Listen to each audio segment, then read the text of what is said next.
Okay, recording has begun once again.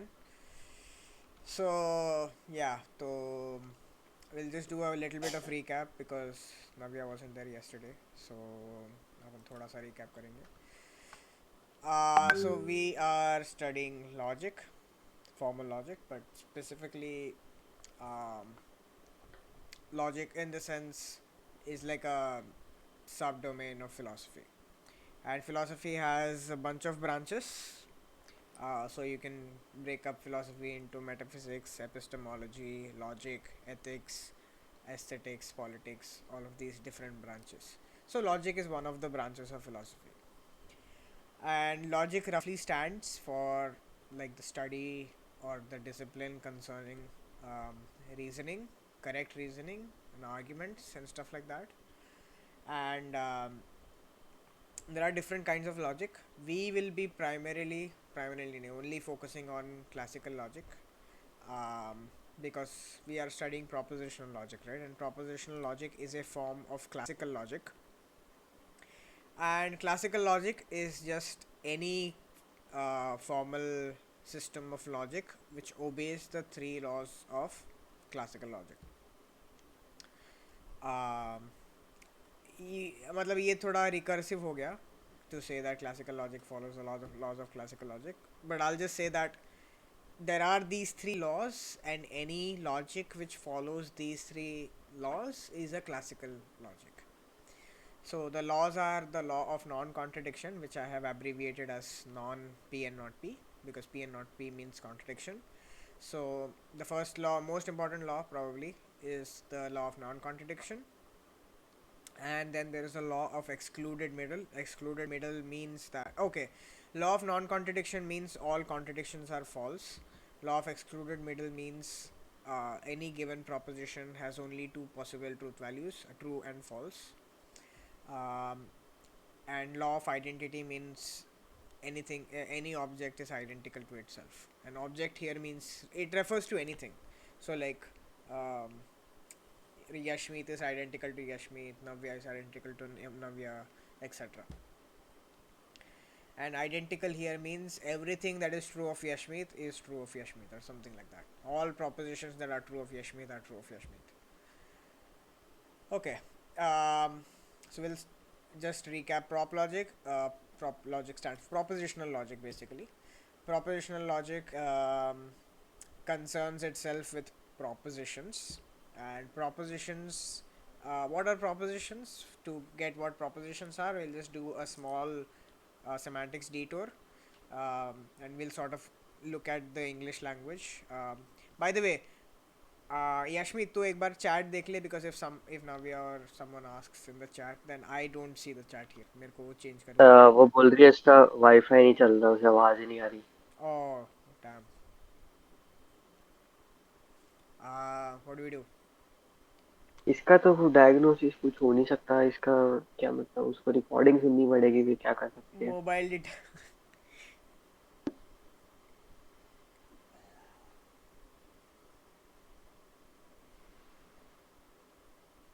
Yeah. Okay.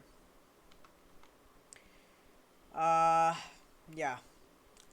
Yeah. You can listen to the recording, and if you have question, you can just ask on the group. Right? It's fine.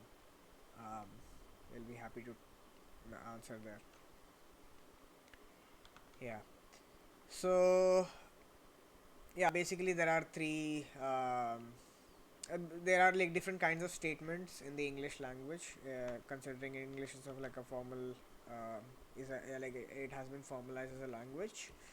The English language has interrogative statements, exclamatory statements, imperative statements, and propositions. Interrogative is like questions: what's your name? Who are you? Why should I do this? These are all interrogative questions. Exclamatory is any kind of like expression, like hooray, oh my god, are are. All of these are exclamations.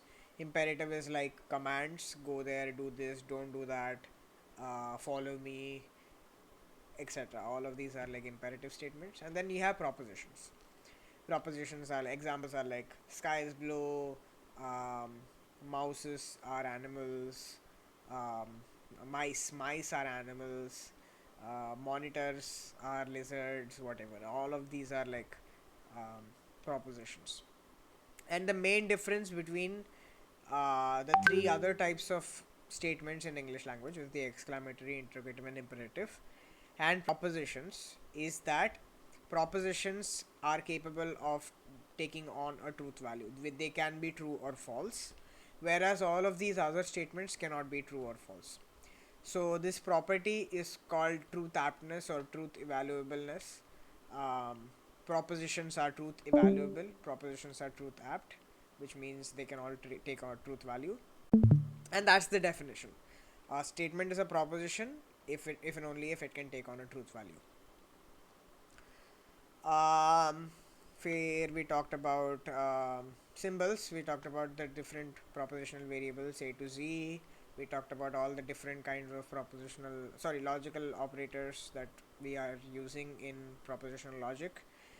We also talked about metalinguistic variables. The difference between propositional variable and metalinguistic variable is each propositional variable um is used to represent a single atomic proposition, whereas a metalinguistic variable can express any proposition, even compound propositions. Um, Syntax. We also talked about the definition of argument because we defined logic as the study of arguments. So in order to study, um, like we need to know what an argument is. So the simple definition of an argument is a statement. It's a set of premises and a conclusion. That's a simple definition. But a more complex definition is that an argument is a set of well-formed formulas. A set of at least two well-formed formulas, such that at least one well-formed formula is a premise and at least one well-formed formula is a conclusion. So that's the definition I wrote here: a set of at least two well-formed formulas, such that at least one well-formed formula is a premise and at least one is a conclusion. Well-formed formula is simply a proposition that is expressed according to the rules of propositional logic. Propositional, yeah. Um, so propositional logic also has a syntax.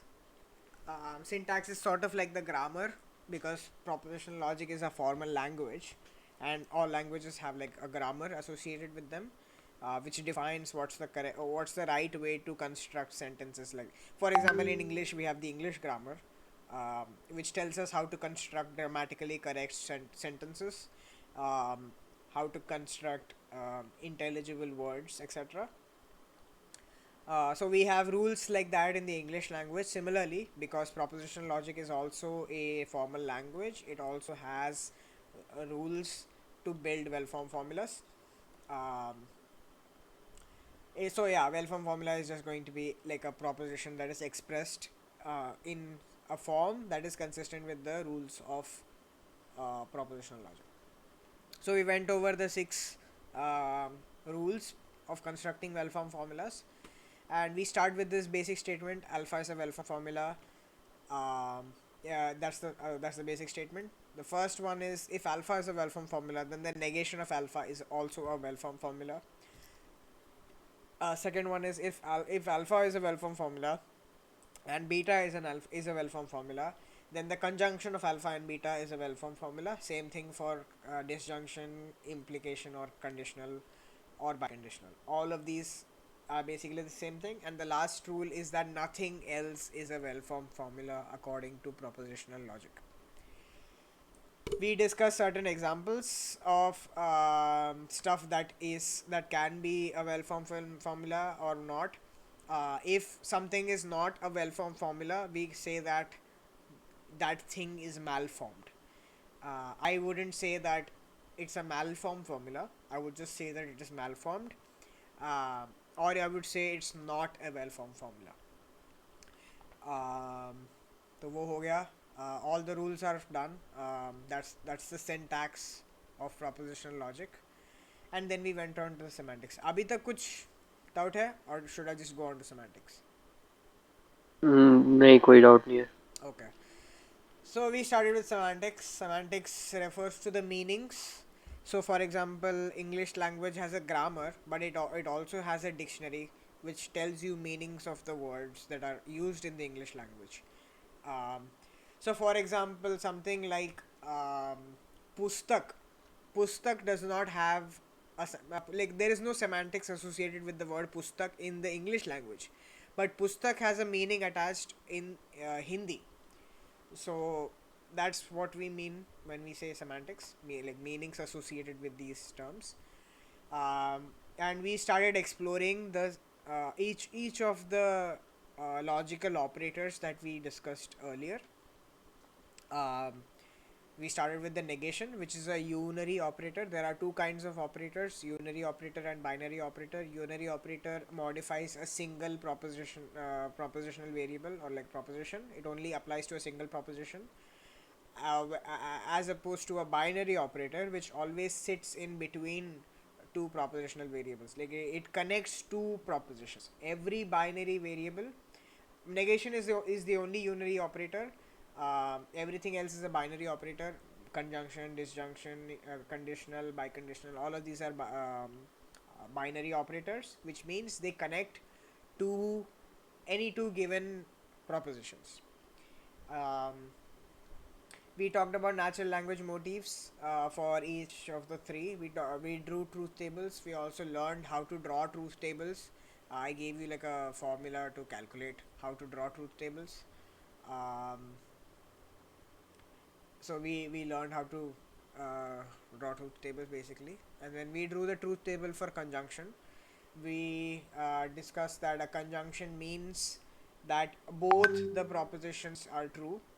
Like if we say a conjunction is true, it means that both of the conjuncts are true. अच्छा, I forgot to mention this. ये जो दोनों है, this one. Oh wait.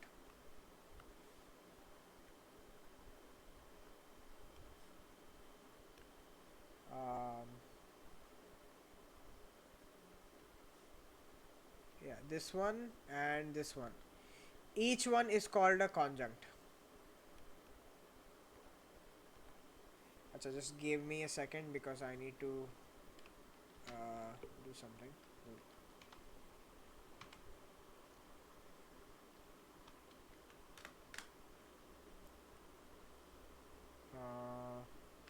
Okay.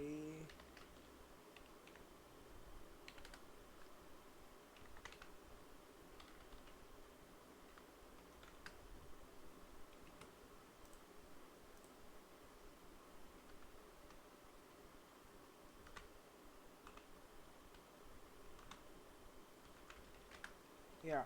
Okay. Hey yo, what the hell? My tablet stopped working.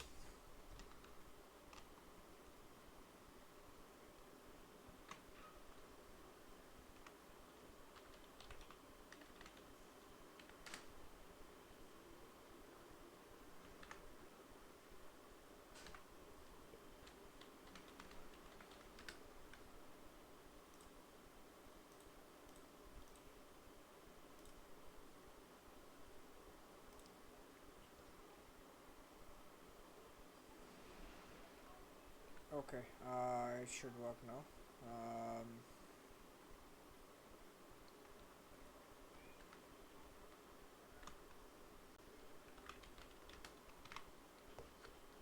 Does it work? Does it work? No, what the hell?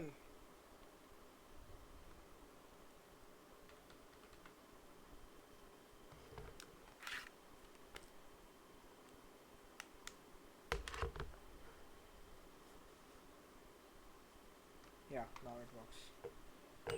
Um, yeah, okay. Fine. So each of them is called a conjunct. Hey yo, what the hell is going on? दोबारा बंद हो गया क्या चलना? नहीं इसका hold on.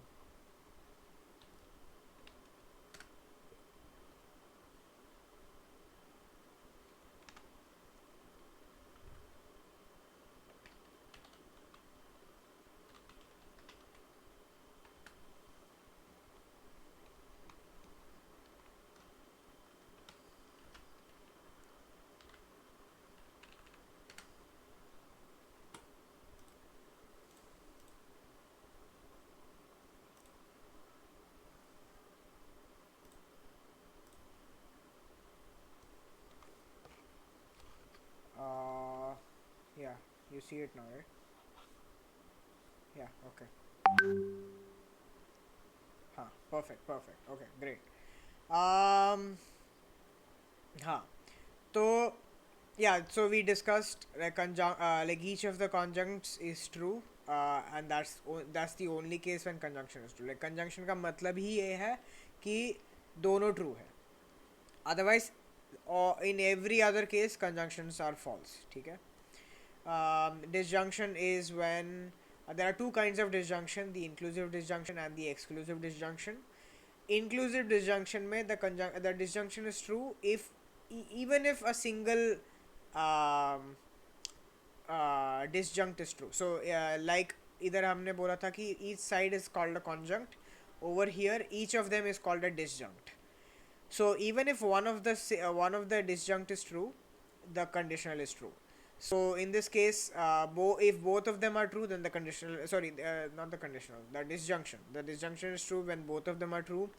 If the first one is true, then also, and the second one is false, it's true. If the second one is true and the first one is false, then also it is true. It's only false when both are false. So that is the inclusive disjunction. But in certain cases, we use disjunctions in a way where we exclude this possibility, where we say that it is false when both of them are true. So that case is what we call an exclusive disjunction. So an exclusive disjunction is true when exactly one of the disjuncts is true. So this is at least one. Inclusive means at least one is true. इसमें at most क्या बोलते हैं At most and at least. at ये अगर most simple लिखना है. yeah, exactly one is true. Yeah. There is exactly one is true. Yes.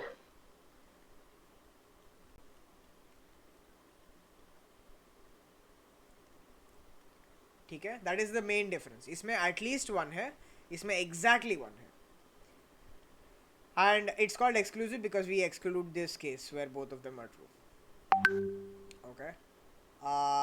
So we talked about conjunction, disjunction, negation, right? Those are the three that we covered. Um, it's time to cover the next one. So that basically ends the क्या बोलते हैं उसको revision phase. सो अभी तक अपन revision ही कर रहा था.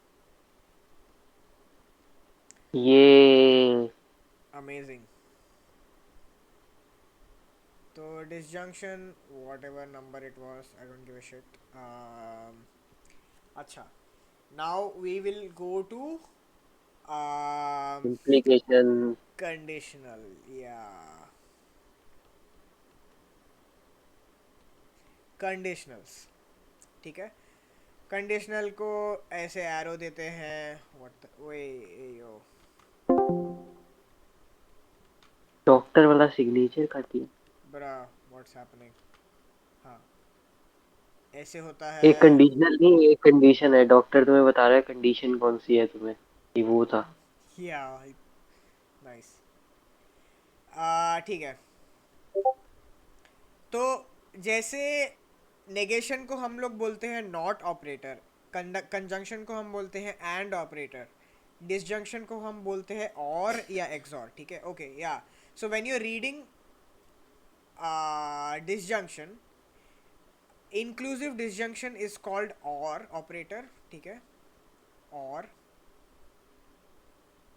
Exclusive को हम पढ़ते हैं एक्स और. ठीक है. So when you write P Yes, sir. or when you say P or Q, it means this. When you say P X or Q, it means this. Sorry, Q. समझ में आया? Yes, sir. Different symbol, yeah. Different symbol. It's called XOR. As this is called OR. This is XOR. ठीक है. तो implication or conditional. Call it conditional. Don't call it implication. Because implication नाम का एक rule है and I don't want you to get confused with it. So this is a material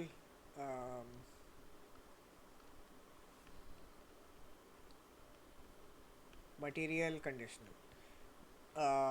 So it's called material conditional just because it is like matlab it's by convention. There's no particular reason to it, at least not one that I'm aware of. But yeah, it's called material conditional. There are other kinds of conditional. There is a strict conditional, but वो propositional logic में नहीं आता है, वो आता है modal logic में.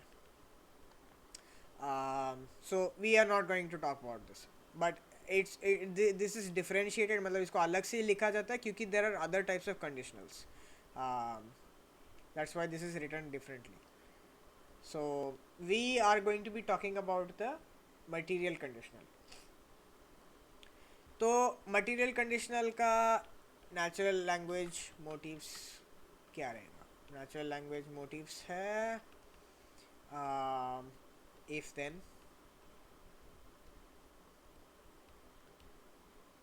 ये एक है. So for example, if P then Q, that is a natural language motif. P and Q mean some proposition, ठीक है.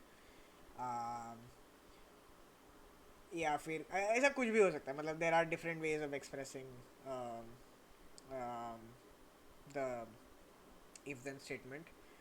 It follows that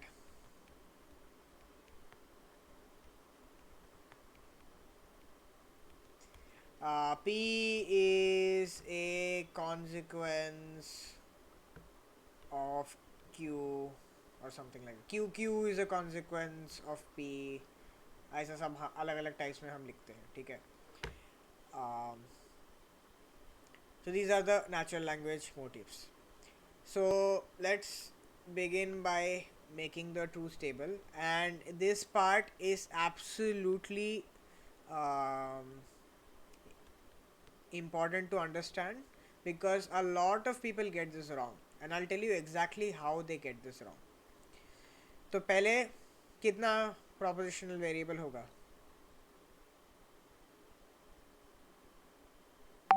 Hello.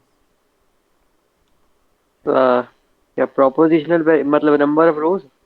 Number of अच्छा वेरिएबल तो दो है, P एंड Q. अच्छा हाँ दो वेरिएबल. ओके. और कितना रोज रहेगा? 4. बता कौन सा? रूट रू. कुछ बोल रहा है? लिखो भाई. हाँ बोल रहा हूँ. हेलो. Hold on. हाँ बोल. रूट row first row. True true true true false. False. False true. False false. Right. तो यस. ये बन गया हमारा व्हाट द हेल. ओके, एक साइड हमारा बन गया. फिर दूसरा होगा P if P then Q, ठीक है. अब इसका यस. मैं ये बना देता हूँ.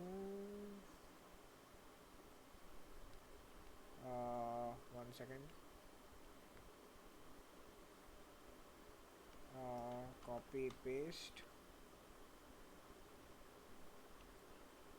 हाँ. सो अभी what's important is you understand what is the meaning of this operator. The meaning of this operator is that it is only false when this is true and this is false.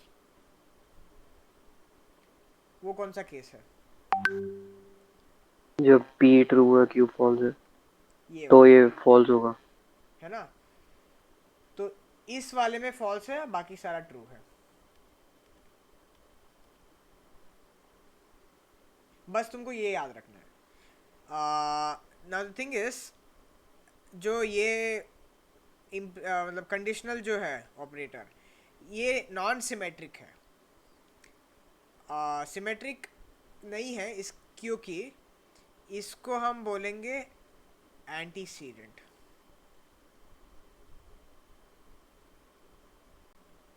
ठीक है, ये जो left side yes. पे है उसको हम बोलते हैं एंटीसीडेंट, और ये जो राइट साइड पे है we call it the consequent.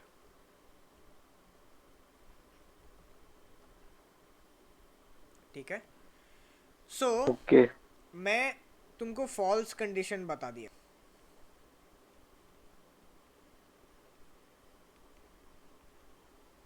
false condition of a implication is P is Q, P is true and Q is false। मतलब अगर मैं नेगेशन Q लिख रहा हूँ इसका मतलब यही है कि Q false है। I'll just write this capital because इधर मैंने capital लिखा है, और ये P capital ही समझ ले। So this is the false condition। तो ट्रू कंडीशन क्या है?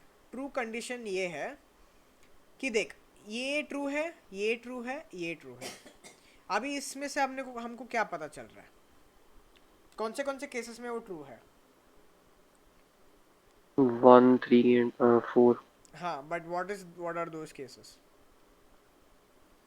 जब क्या मतलब, क्वेश्चन नहीं समझा मैं। अच्छा, सो इधर मैंने लिखा कि the false condition of a conditional is when the antecedent is true and the consequent is false. अच्छा, तो मैं पूछ रहा हूँ कि ट्रूथ कंडीशन क्या है?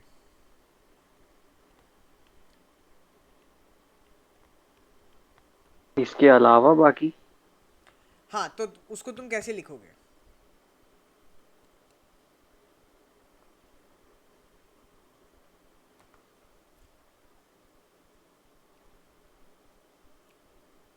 No idea. ठीक है, इस पे हम बाद में आएंगे। Just I am just opening this question up as something to think about right now. We will get back to this once we do a few more things। ठीक है, तो ये याद रख। तो हमको पता है कि इसका ये है, इसका ठीक है। फॉल्स कंडीशन मैंने तुमको बता दिया। तो फॉल्स कंडीशन है P एंड नॉट Q, मतलब P ट्रू है और Q फॉल्स है। अब इससे you can just figure out whatever is the, मतलब you can figure out which is the false condition, और बाकी सब ट्रू रहेगा, इतना तेरे को पता है। So you don't need to memorise the table, you can simply know that the false condition is, अगर एंटीसीडेंट ट्रू है और कॉन्सिक्वेंट फॉल्स है, then it is false, in every other case it is true. ठीक है? ठीक है। अच्छा, अब इस कंडीशनल वाले केस में people make some big mistakes। ठीक है, and that big mistake is sort of assuming that there is some kind of, मतलब beyond logical, there is some relation between these two things। मतलब मैं अगर बोलूँगा if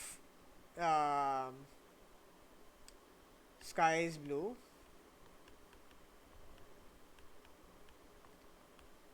then it is day time. it is daytime।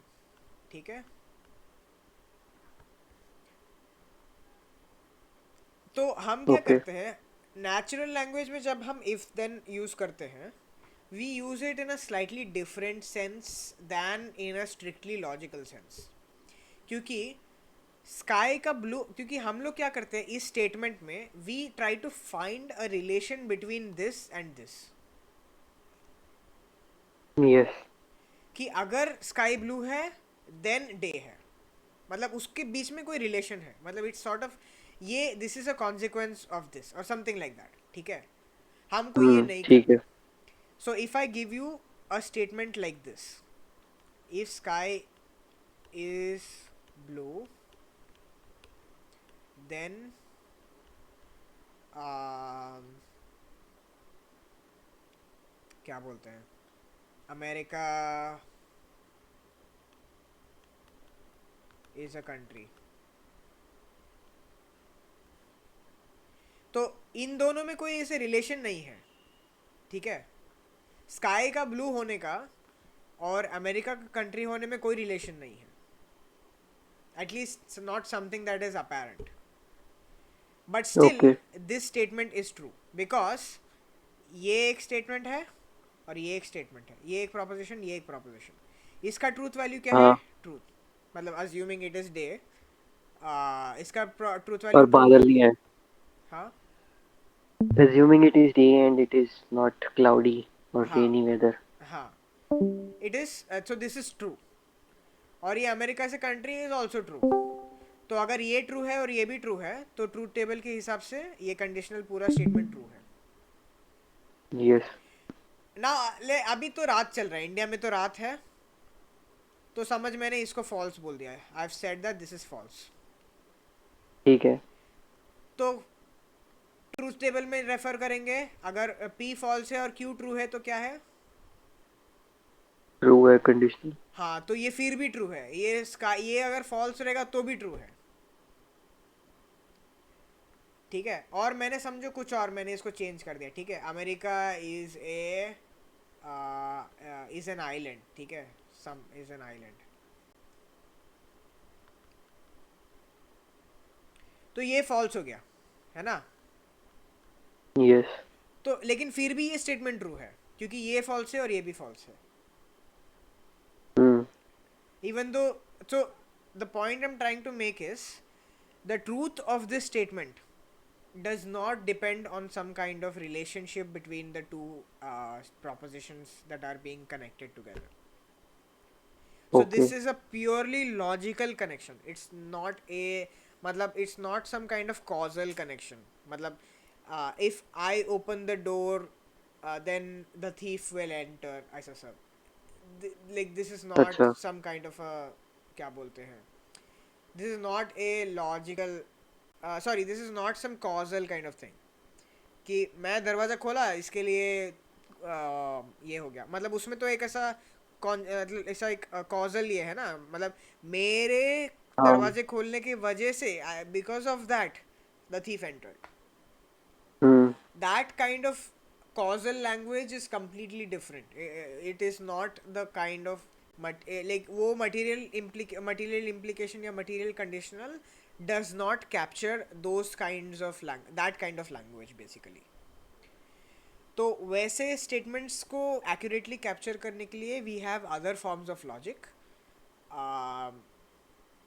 which we use, but we don't need to go there because those are sort of non-classical forms of logic.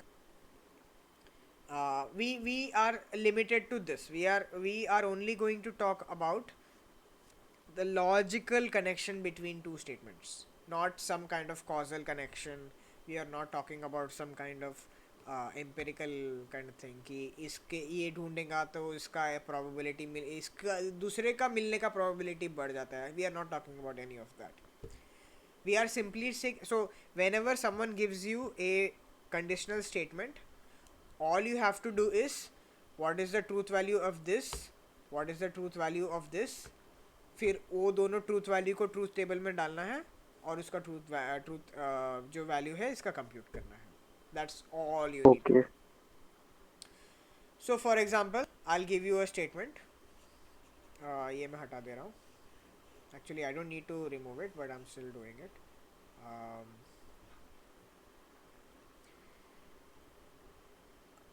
um,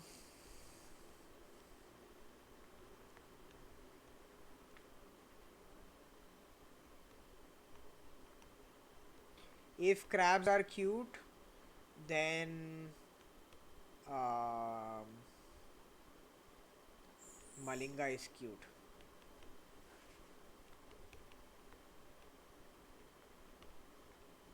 How will you evaluate this? How will you evaluate मतलब? ये क्या है? ये proposition true है false है?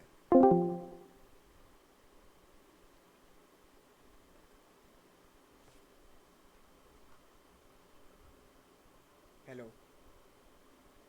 मैं question नहीं समझा. देख, अभी मैंने तेरे को एक कंडीशनल स्टेटमेंट दिया, ठीक है. हाँ. देन कंडीशनल है इफ देन तो ये statement how will you evaluate, मतलब ये स्टेटमेंट ट्रू है या फॉल्स है, कैसे ढूंढेगा?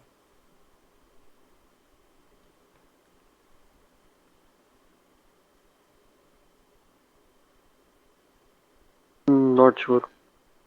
ट्राई कर।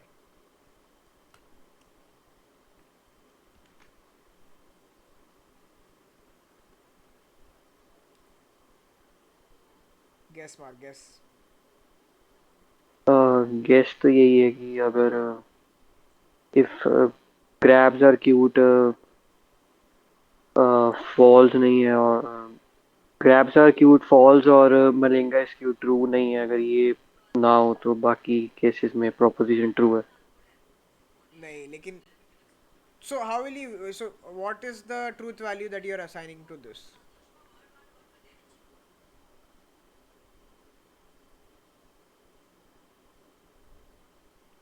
ये क्या लगता है तेरे को, ट्रू है फॉल्स है? फॉल्स। फॉल्स है।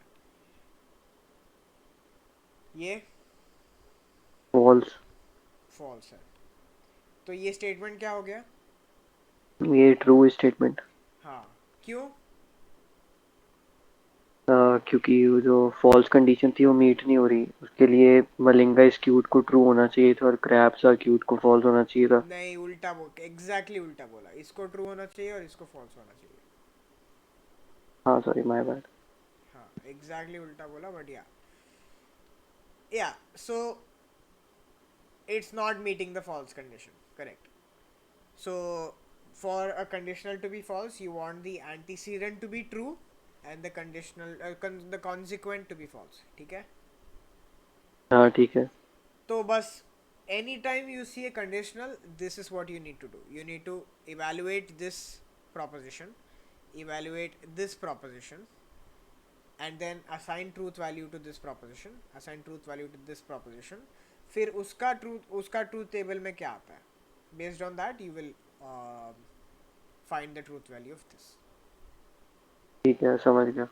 ठीक है, बस ये सबसे बड़ा गलती है जो लोग करते हैं, and I think we also discuss this yesterday briefly, कि if you have some proposition like so people are like, oh, forget it, we'll not discuss that anyway. तो ये हो गया कंडीशनल, ठीक है? This is called a material conditional. So इसके बाद ये प्रीवियस कंडीशन जो लिखनी थी, इसका यही तो नहीं आंसर है कि मतलब जो पी एंड नॉट क्यों लिखा है उसको ब्रैकेट में डाल के बाहर नॉट लगा दो। एग्जैक्टली. मेरे को लगा कुछ शायद डिफरेंट होगा। Yes, that's exactly right, exactly right, exactly.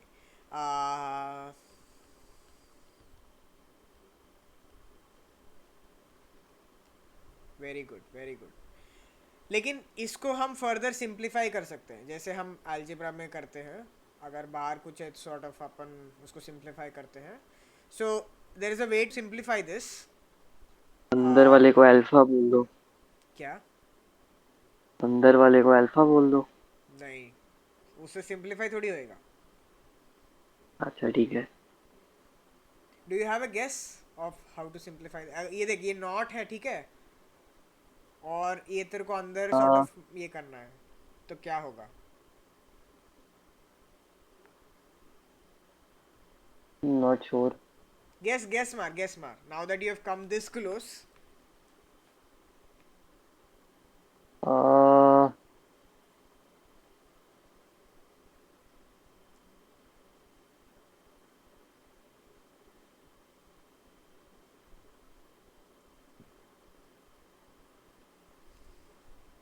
एक हिंट दे रहा हूँ, it is like multiplication only. It is similar to oh, multiplication. That is like a hint. Not P and Q. Very close. Not P or Q. Or Q, exactly. Yes, so this is the truth condition. और ये जो तूने conversion किया अभी हम्म। इधर से इधर, ये जो तूने कन्वर्शन किया, इसको हम बोलते हैं De Morgan's law, which I was going to cover later on anyway, but since you already figured it out, I am telling you the name of this is called De Morgan's law. मेरे को कार्मिडीज की video से शायद याद आ गया, उसने बोला था फ्लिप करना होता है एंड और को।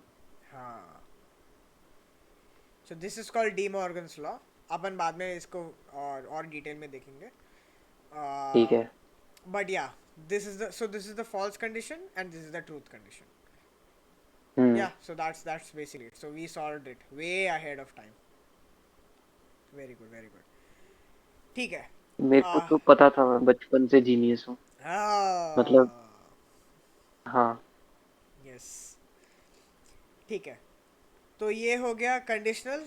अब हम जाएंगे बाई कंडीशनल पे. um,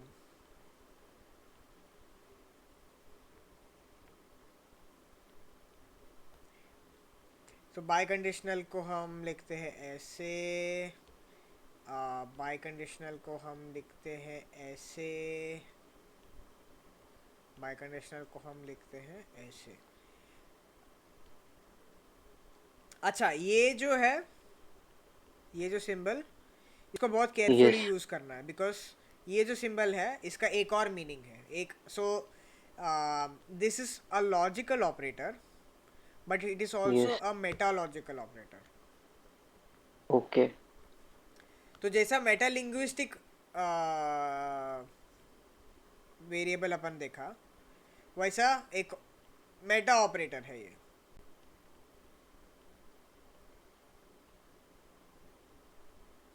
and I tell you what that is, I tell you later on. Okay. अच्छा, इसको हम बोलते हैं, it is also called actually material equivalence. इसका एक और नाम है.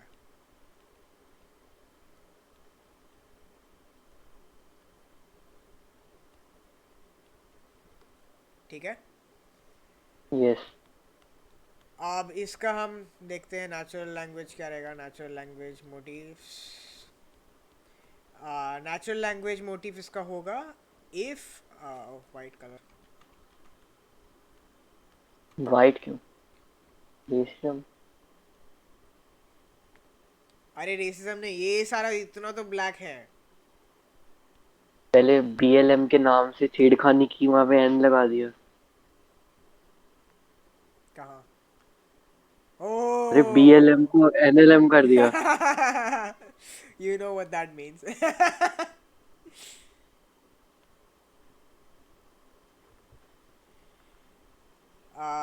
निगा लाइव्स मैटर। भाई बैन करवाएगा. ओके. गाइस मैं ब्लैक हूँ, मैं पहले बता दूं। मैं ब्लैक हूँ, इसलिए हाँ, मेरे पास एन वर्ड पास है। अच्छा. ठीक है, तो ये देख, इफ एंड ओनली इफ है, और इफ एंड ओनली इफ को अपन शॉर्ट फॉर्म में इफ लिखते हैं, आई डबल एफ. ठीक है. Okay. If and only if, when and only when.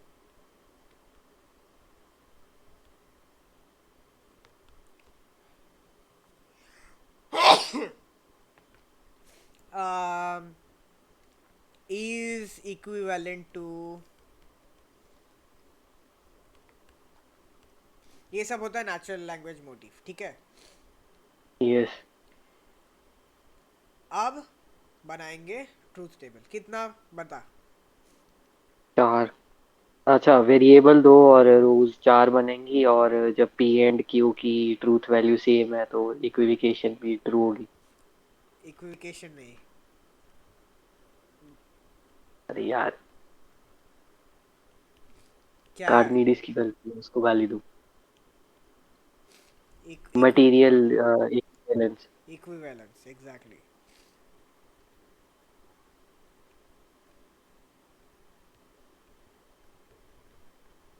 हाँ, बता क्या है इसका. इसका ट्रू है, ये फॉल्स, ये false, last true. Very good. Line भी खींच देता है ताकि थोड़ा नीट लगे.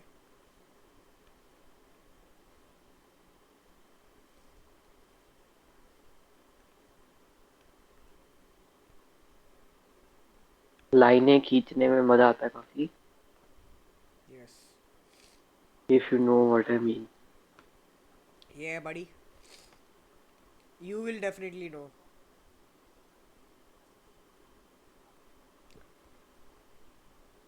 एक्चुअली ये वाला लाइन का जरूरत नहीं है. Fuck it. एक्चुअली नहीं, ठीक है, रहने दे. एनीवे,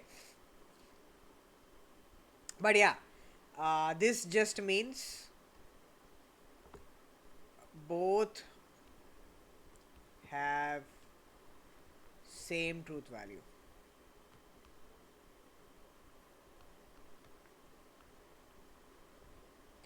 अच्छा, एक बात ये नोटिस कर. इसका देख लिया. ये देख लिया, अच्छे से देख लिया इसका ट्रूथ टेबल. देख लिया. हाँ. अब इसका देख. उल्टा है उसका. उल्टा मतलब क्या? लॉजिक में उल्टा मतलब क्या? निगेशन लगा दो. Exactly. So whenever you want to write, basically what I'm saying is, um, negation of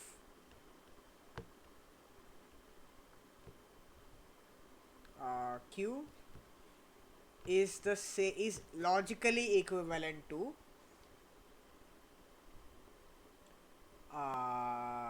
p xor q. अभी मैंने इधर एक वर्ड यूज किया, लॉजिकल इक्विवेलेंस.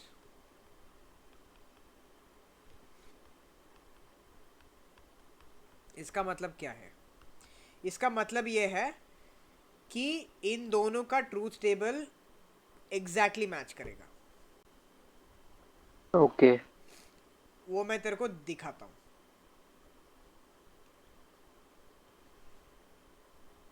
इसको मैं थोड़ा रास्ते से हटा देता हूं.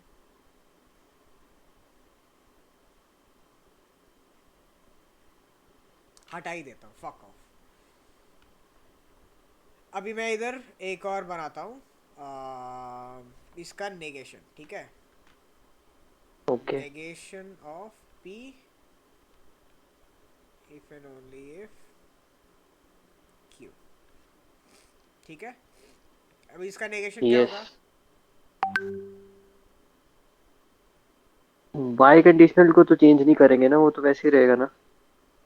मतलब मतलब जैसे पहले जब अंदर और था तो हमने निगेशन जब अंदर लगाया तो हमने उसको एंड में चेंज कर दिया. नहीं, मैं ट्रूथ वो कुछ नहीं करना है अभी. इसका मेरे को सिर्फ ये करना है. So when I am. Oh okay okay. हाँ. Sorry sorry. इसका क्या होगा? False true true false. False true true false. अभी तू देखेगा ये ट्रूथ क्वेश्चन. टेबल और उसका ट्रूथ टेबल एग्जैक्टली आइडेंटिकल है. ओके. सो इसका ट्रूथ टेबल और उसका ट्रूथ टेबल अगर सेम है, इसका मतलब ये है कि ये और ये लॉजिकली इक्विवेलेंट है. हाँ. Identical truth table.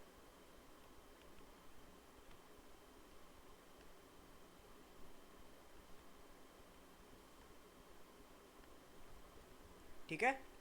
इसी का ये मतलब. ओके. अब ये जो मैंने सिंबल यूज किया, this is basically the same as this, लेकिन ये एक मेटालॉजिकल है. मतलब मैं I am saying that this proposition and this proposition are having the same truth table.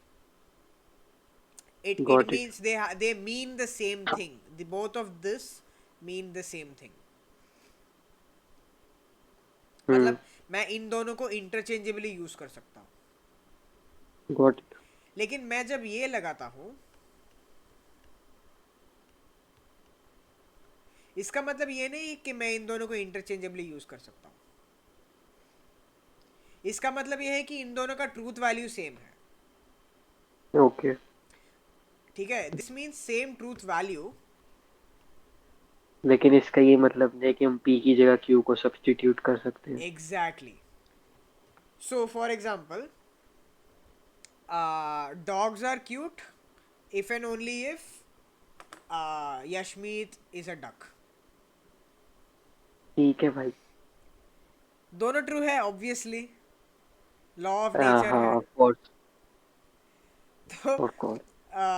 दोनों ट्रू, दोनों का वैल्यू ट्रू है, लेकिन दोनों सेम स्टेटमेंट तो नहीं है, या राइट? लेकिन मैं अगर बोलूं कि इधर यशमीत इज अ डक और डॉग्स आर क्यूट, अगर मैं ऐसा बोलूं, या मैं ये बोलूं कि it is false that Yashmeet is a dog if and only if Yashmeet is a duck if and only if dogs are cute, अगर मैं ये बोलूं तो मैं ये बोल सकता हूँ कि ये दोनों स्टेटमेंट आइडेंटिकल है। अच्छा। सो ये जो सिंबल है, एक एक डंडी और दो एरो, ये इसका ठीक है। मतलब है सेम ट्रूथ वैल्यू। और ये वाला जो सिंबल है, मतलब equal to sign with extra underline, इसका मतलब है कि सेम ट्रूथ टेबल। इसका मतलब है कि ये गॉट इट। इंटरचेंजेबल है। अंडरस्टूड। और ये इंटरचेंजेबल नहीं है। ठीक है, ये बेसिक डिफरेंस है। हाँ ठीक है। Okay. Okay, so we are done with basically all the operators, hopefully. Negation हो गया, कंजंक्शन हो गया, डिसजंक्शन, दोनों टाइप्स का डिसजंक्शन हो गया, मटेरियल कंडीशनल हो गया, बाई कंडीशनल हो गया। Perfect. So we are basically done with semantics. Okay. By the अब वे नव्या कौन है? Navya is a friend from Instagram. Okay okay ठीक है। या ब्रो उसका डीपी और चैट्स का डीपी सेम है। ब्रा, वो डिस्कॉर्ड अरे का। वो डिस्कॉर्ड का होता है डिफॉल्ट। अच्छा डिफॉल्ट डीपी है क्या? Okay okay. डूड, या anyway, so we are base, मतलब मैं ऐसे नहीं बोलेगा कि we are done with semantics. There's a bunch of other things that we need to do with like related to semantics. अब तो uh, ज़ूलू को ट्रैप कर सकता है। हाँ, अब तो एकदम ये कर सकते अब तो सेमेंटिक ट्रैप कर सकता है ज़ूलू के साथ। हैं। Anyway, yeah, so अभी like going forward, I guess आज के लिए काफ़ी है, सैचुरेट हो जाएगा नहीं तो, बट नेक्स्ट टाइम अरे वी नहीं विल। होगा, टेंशन ना लो। नहीं होगा कर लेते पक्का? हैं थोड़ा। ठीक है, यस, नहीं होगा। You asked guaranteed. For it. अरे इतना कार्नीडी से किया हुआ था तो ये बेसिकली मेरी यहाँ तक रिवीजन थी। Very good. थोड़ी चीजें नहीं की है लेकिन वेल फॉर्म फार्मूला वगैरह ये सब नहीं पता था मुझे क्या होता है। हाँ, और ये यूरिनरी ऑपरेटर और binary urinary, operator. Bra.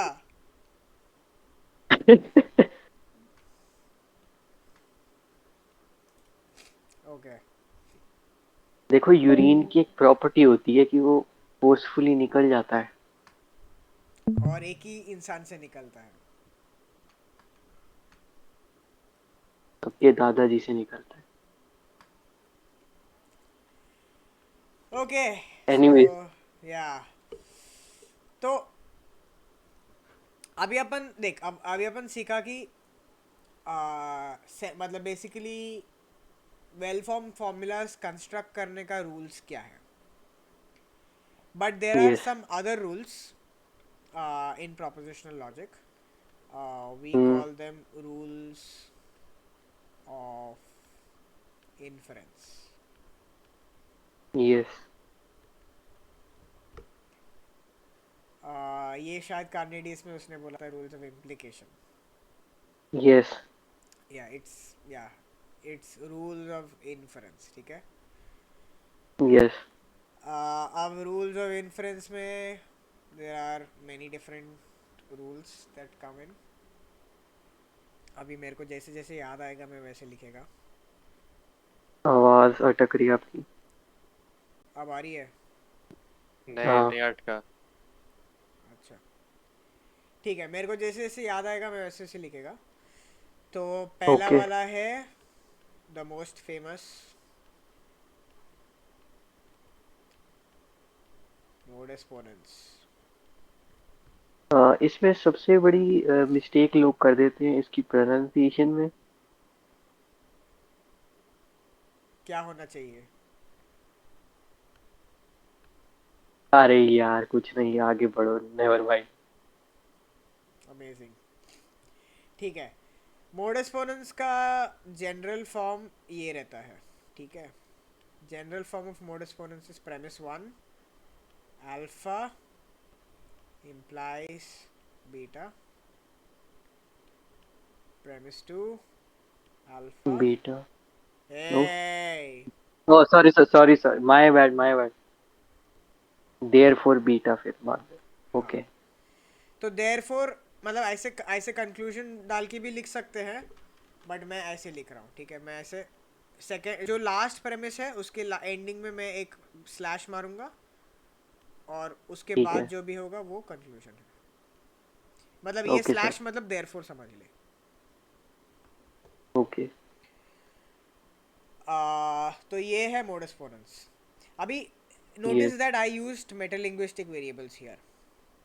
I did not yes. use propositional variables because you can have something like this.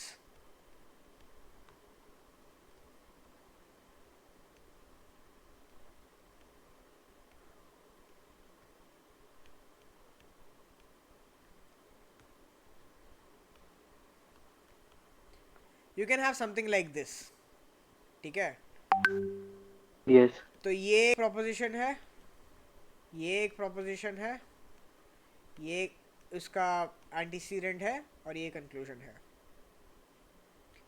तो ये जो है ओके। ये एक एटॉमिक तो नहीं है, this is actually a conjunction, this is not an atomic proposition मतलब पी, सिंगल यस। प्रोपोजिशन। ये कंपाउंड है, ये कंपाउंड प्रोपोजिशन है।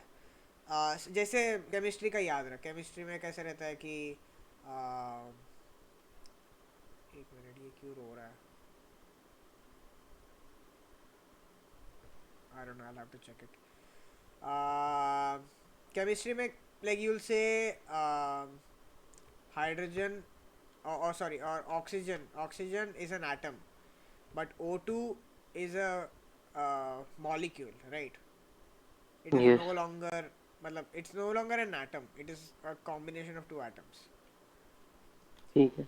तो ऐसे ही NaCl समझ ले, NaCl, Na एक एटम है, क्लोरीन एक एटम है, सोडियम एक एटम है, क्लोरीन एक एटम है, लेकिन ये दोनों मिलके बनाता है compound which is sodium chloride. Yes.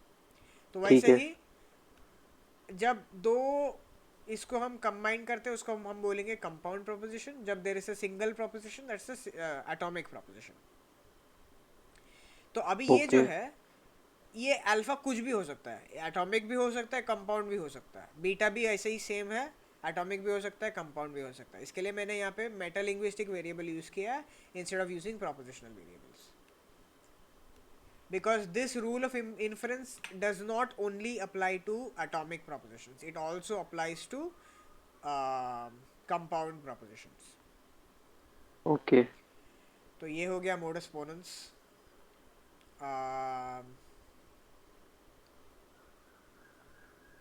फिर दूसरा लिखते हैं।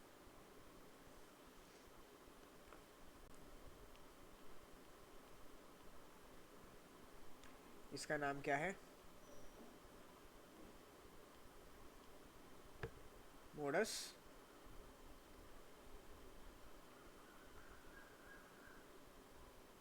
बता बता बता बता। मैं कैसे बताऊं, मेरे को क्या पता भाई। modus tollens। मेरे काफी को कैसे पता होगा ये। क्या टका है बे नहीं कि ये देते भी नहीं आता। अरे यहाँ तक देखा ही नहीं था मैंने। ब्रा। ओके बिना भी पैटर्न मैचिंग नहीं कर सकता होता है। चुप हो जाए यार, हद हो गई है। ठीक है, मोडस पोनेंस और मोडस टोलेंस का फर्स्ट प्रेमिस सेम रहता है.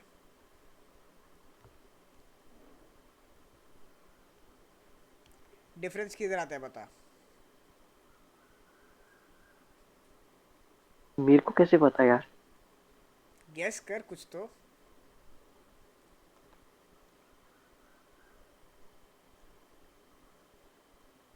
नहीं पता मुझे। अच्छा, इसमें हमने क्या बोला था कि ये इम्प्लीकेशन, ये कंडीशनल ट्रू है.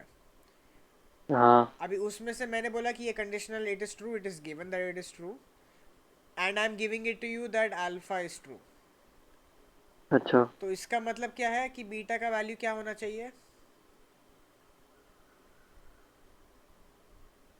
ट्रू। ट्रू होना चाहिए, एग्जैक्टली. हाँ। Remember the truth table for this. तेरे को मैं इसको प्रूव करके ही दिखाता हूँ.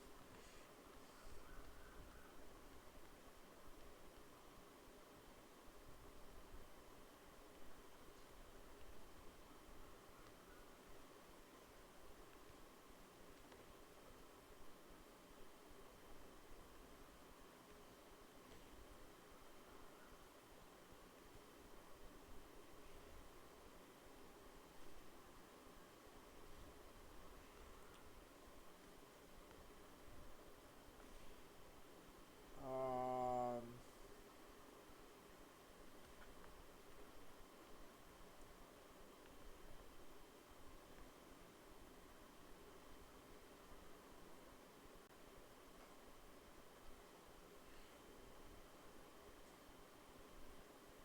या सो ये अपना आर्ग्यूमेंट है. ठीक है, अभी इधर तो तेरे को मालूम है ये ट्रू है, ये ट्रू है, ये ट्रू है, ये फॉल्स है, ये फॉल्स है, ये ट्रू है, ये फॉल्स है और ये फॉल्स है. इतना तेरे को पता है ये सब कैसे करना है. हाँ। अभी इसका बता. ट्रू। हाँ. फॉल्स। हम्म. ट्रू। हम्म. ट्रू। Very good. इसका. ये तो सेम ही हो गया स्टार्टिंग में, TTFF। Yes.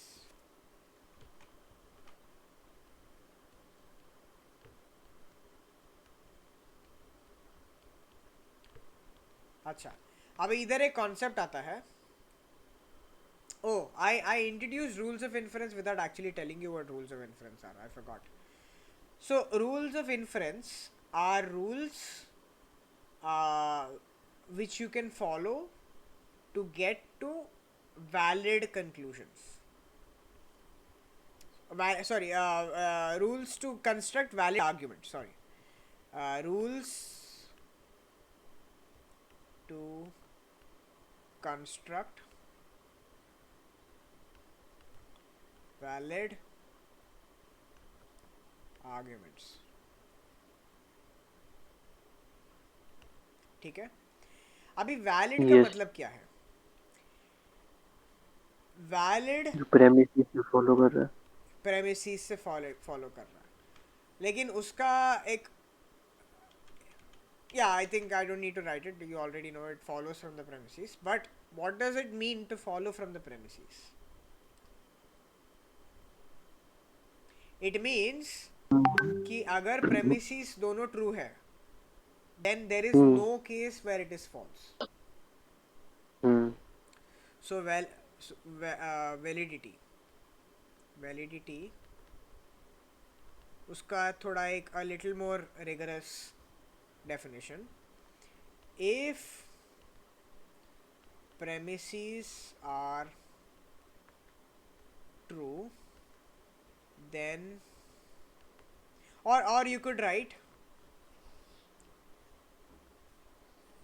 there is no row where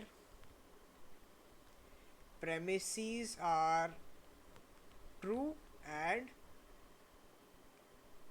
conclusion is false. ठीक है, हम्म। अभी इसमें हमको पता है कि ये प्रेमिस है, ये प्रेमिस है और ये कंक्लूजन है. हम्म। हमको इतना पता है. मेरे को पता all the places where all the premises are true. Which rows? First. First row. ये एक ही रो है. जहाँ पे हाँ। दोनों प्रेमिस ट्रू है, बाकी सारे में दोनों प्रेमिस हम्म। ट्रू नहीं है। और इस हाँ। एक ही रो में जिधर दोनों प्रेमिस ट्रू है, कंक्लूजन का वैल्यू क्या है? True. Which means it is valid. Hmm. ठीक है। अब हाँ। That is, so this is modus ponens. ठीक है। ओके। अब मोडस टोलेंस पे आते हैं। मोडस टोलेंस, अभी मैंने मोडस पोनेंस का मतलब क्या था कि कंडीशनल ट्रू है, एंटीसीडेंट ट्रू है, इसका मतलब क्या है, ये भी ट्रू रहेगा। अब मैं ओके। थोड़ा उसको उल्टा करेंगे। कंडीशनल ट्रू है, एंटीसीडेंट फॉल्स है, तो इसका मतलब इसको क्या होगा? Conclusion false. हाँ, तो यहाँ पे उसका क्या मीनिंग होगा? Not A, not alpha. Second premise क्या है? Not alpha. नहीं, नॉट बीटा। Oh okay. और इसका कंक्लूजन रहेगा नॉट अल्फा। ठीक है, ठीक। Got it. ठीक है। इसका समझ ऑलमोस्ट ऐसा उल्टा समझ ले। ठीक है। अल्फा हाँ। Implies beta. ठीक है। हाँ। Alpha therefore beta. ठीक है। और ये मोडस टोलेंस उसका उल्टा है बेसिकली। ठीक है। मोडस टोलेंस भी तेरे को देखने का है ये ट्रूथ टेबल से।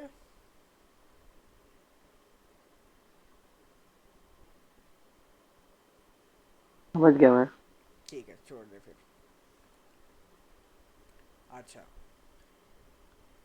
फिर आता है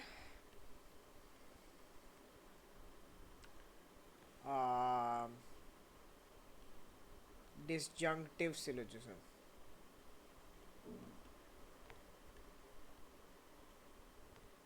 अच्छा रुक, हाइपोथेटिकल सिलोजिज्म करते हैं।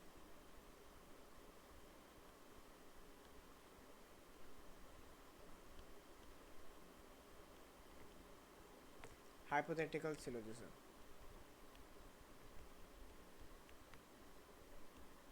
ठीक है। इसको हम बोलेंगे एम टी, इसको हम बोलेंगे एम पी। तो ये हाइपोथेटिकल सिलोजिज्म, इसका फॉर्म है, I am not going to ask you to guess it.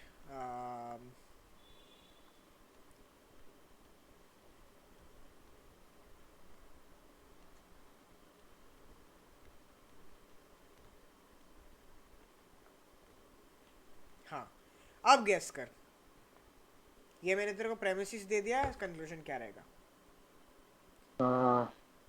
Alpha implies beta, beta implies gamma, therefore alpha implies gamma. Exactly, bro is a natural. ये तो maths है। या, maths जैसा ही है। Relation function. हाँ, हाँ। बट ठीक है। So this automatically make sense to you, I don't need to prove it to you with truth table, right? हाँ। ठीक है।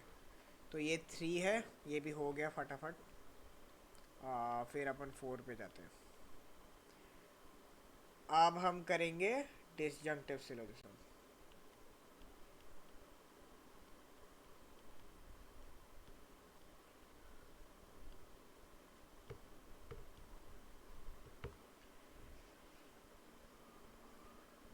अच्छा,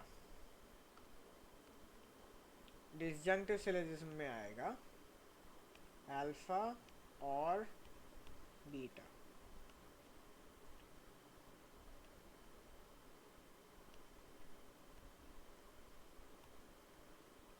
बता। अल्फा और बीटा। Not alpha. क्या?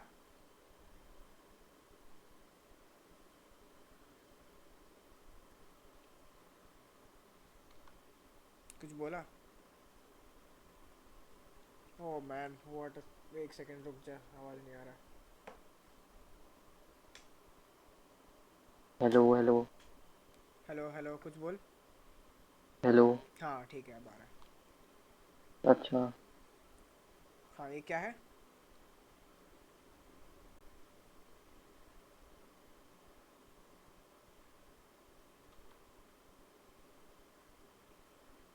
Not sure.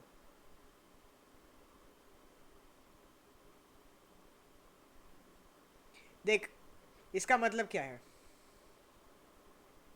या तो अल्फा या बीटा में से कम एक ट्रू है या फिर दोनों ट्रू है। हाँ, अब फिर ये क्या बता रहा हूँ मैं?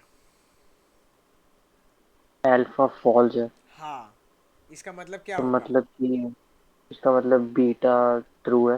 हाँ, एग्जैक्टली exactly. तो देयरफॉर ओ, बीटा। अब इसी को मैं ऐसे भी लिख सकता हूँ, अल्फा और beta two not beta, therefore alpha. Alpha, exactly. तो ऐसा दो फॉर्म्स में इसको लिख सकते हैं। ठीक है। तो वही तो ये है disjunct syllogism. So just when you are thinking of this, just think of the meaning. मतलब इसका मतलब क्या है? इसका मतलब ये है कि इनमें से एटलीस्ट एक ट्रू है, या दोनों भी ट्रू हो हाँ सकता है। लेकिन मैं यहाँ पे बोल रहा हूँ कि दोनों ट्रू नहीं है, इनमें से एक फॉल्स है। तो अगर ये एक फॉल्स हाँ है तो दूसरा ट्रू होना चाहिए, नहीं तो दूसरा वाला नहीं चलेगा। हाँ ठीक है, समझ गया। या, so think of the meanings, so that's how you get all of this, like मतलब सेकंड नेचर तब आएगा। ओके। ओके, अब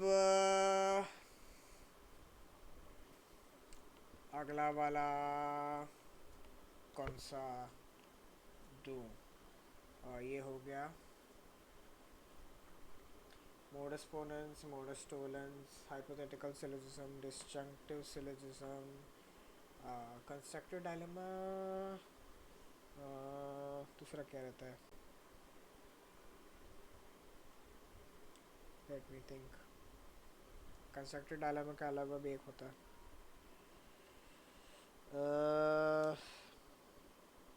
Oh yeah, obviously the small ones। अच्छा,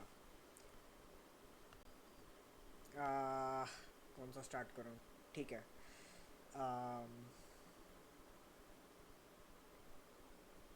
सिंप्लीफिकेशन।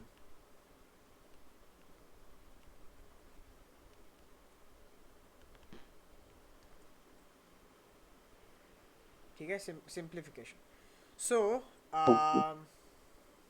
या सिंप्लीफिकेशन का कैसा रहता है कि यू स्टार्ट विथ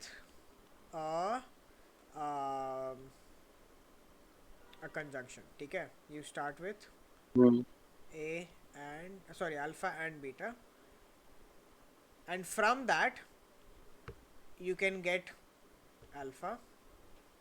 मतलब मैंने एक एलिमिनेट कर दिया। मतलब मैंने ओके। अल्फा और बीटा दोनों ट्रू है ना। हाँ हाँ। अगर ये तो दोनों ट्रू अल्फा है, भी ट्रू होगा बीटा। हाँ तो अल्फा हाँ, ट्रू है, एग्जैक्टली। इंडिविजुअली भी ट्रू, ठीक है। ओके। हाँ एग्जैक्टली, इंडिविजुअली भी ट्रू है। तो इसका भी दो फॉर्म्स आएगा, एक ये फॉर्म, एक ये फॉर्म।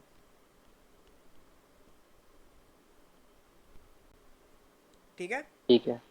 ये भी मुझे तुमको मतलब प्रूव करके दिखाने का ज़रूरत नहीं है।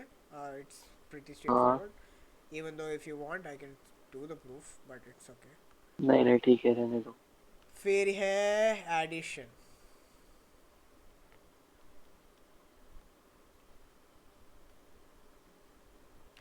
एडिशन, एडिशन में कैसा रहता मतलब है? अल्फा ट्रू है और प्रेमिस ट्रू, बीटा ट्रू है, तो कंक्लूजन की अल्फा और बीटा में कंजंक्शन ट्रू है, ये है क्या? नहीं, वो एडिशन नहीं है। Never mind. वो एक दूसरा, वो अगला रूल है। डैम। हाँ, वो कंजंक्शन रूल है। Addition rules okay. बस ये है कि अगर अल्फा ट्रू है देन अल्फा और बीटा ट्रू है। ये कैसे? हाँ, क्योंकि अल्फा ट्रू है ना, और डिसजंक्शन का मतलब क्या है? कोई भी एक ट्रू होना चाहिए। तो मैं यहाँ पे कोई भी प्रेमिस चिपका दूँ, कोई भी प्रोपोजिशन ओ चिपका दूँ, हाँ, उसको ट्रू होना ही पड़ेगा। ठीक है, गॉट इट। तो अगर मैं बोलूँ यशमीत इज अ डक, तो उसके साथ में ओके। लगा दूँ मून इज मेड ऑफ चीज, तो भी ट्रू हो जाएगा। ठीक है। या तो ये है एडिशन, ये भी स्ट्रेट फॉरवर्ड है। फिर हम करेंगे कंजंक्शन।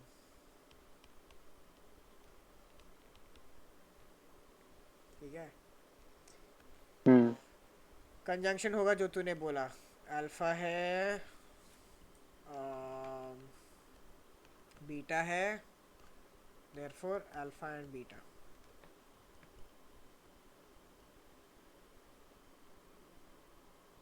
ठीक है। हाँ ठीक है।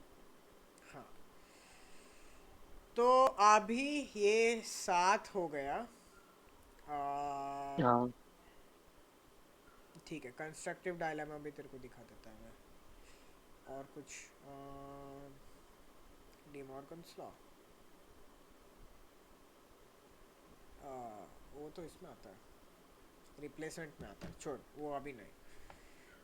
D Morgan's law okay comes in rules of equivalence, वो बाद में होगा। I show you constructive dilemma. ठीक है।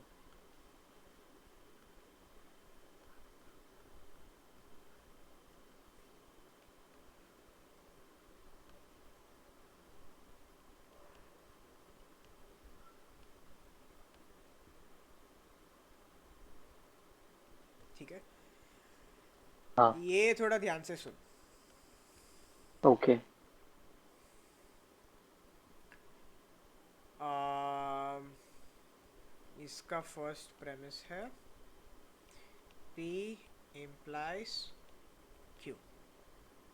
ठीक है, हम्म सेकंड प्रेमिस है R implies S। ठीक है,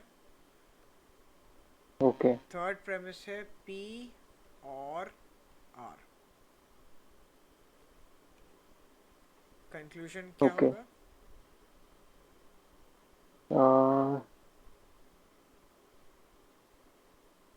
let me think. Pattern search कर।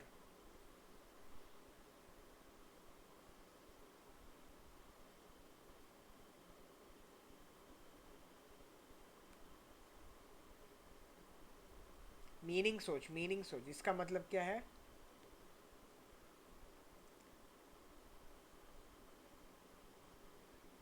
पी के ट्रू होने पे क्यू फॉल्स नहीं हो सकता, हाँ आर के ट्रू होने पे एच नहीं हो सकता।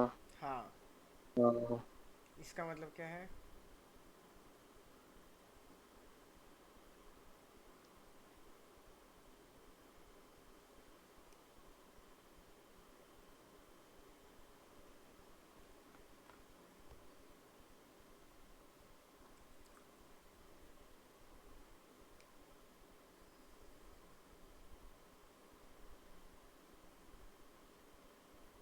पी और आर में से कम एक ट्रू है कोई। हाँ, इसका होगा, wait a second. Very close.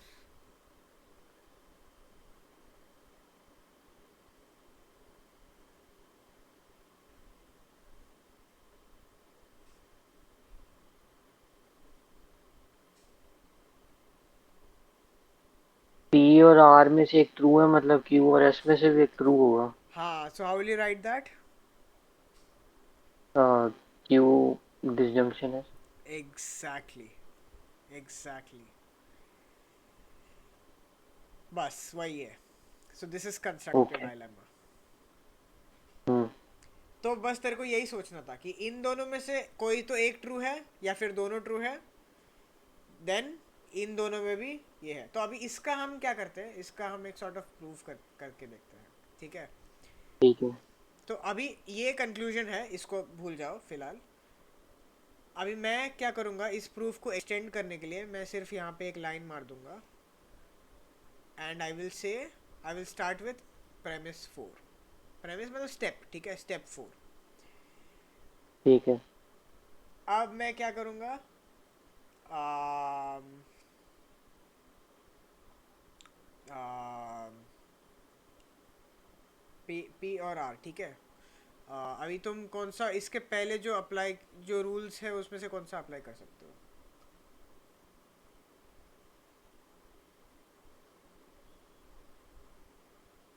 मतलब हाँ, so we have learned all of these rules, right? हाँ अब इसमें से कोई एक रूल हम अप्लाई कर सकते हैं यहाँ पे। आज छोड़, इस पे अपन बाद में आते हैं, क्योंकि अच्छा ये इक्विवेलेंस वगैरह सिखाना पड़ेगा, ठीक है, ये सब बाद में आता है। ये मेरे वीके को दिया था, इफ आई रिमेम्बर करेक्टली, क्या दिया था? ये वाला एक्सरसाइज, प्रूव कंस्ट्रक्टिव डायलेमा। अच्छा बहुत पहले दिया था। Is there anything else?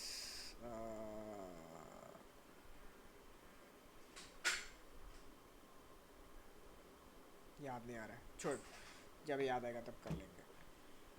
बढ़िया। Okay these are basically some of the rules of inference. और भी कुछ कुछ रूल्स है, बट दीज आर मोर और लेस, दे मतलब it's like they have names, ठीक है।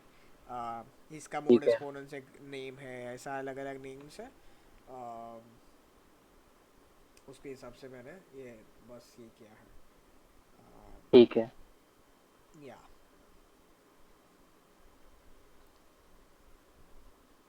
या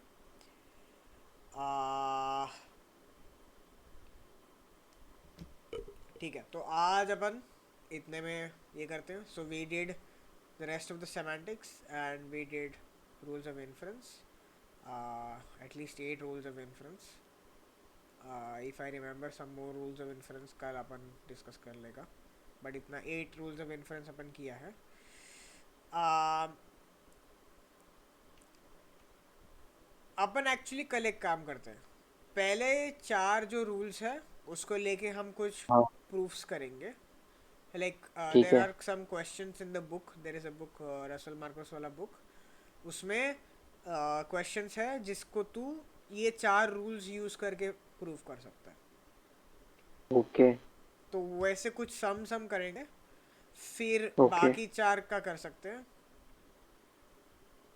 मतलब ओके अगर पहला 4 बहुत इजी लगा तो दूसरा 4 कर लेंगे, और दूसरा 4 भी अगर इजी लगा तो दोनों दोनों मतलब सारे 8 रूल्स यूज करके जो सम्स करेंगे वो भी कर लेंगे। फिर उसके बाद हम, once we are very very familiar with this, will go to rules of equivalence.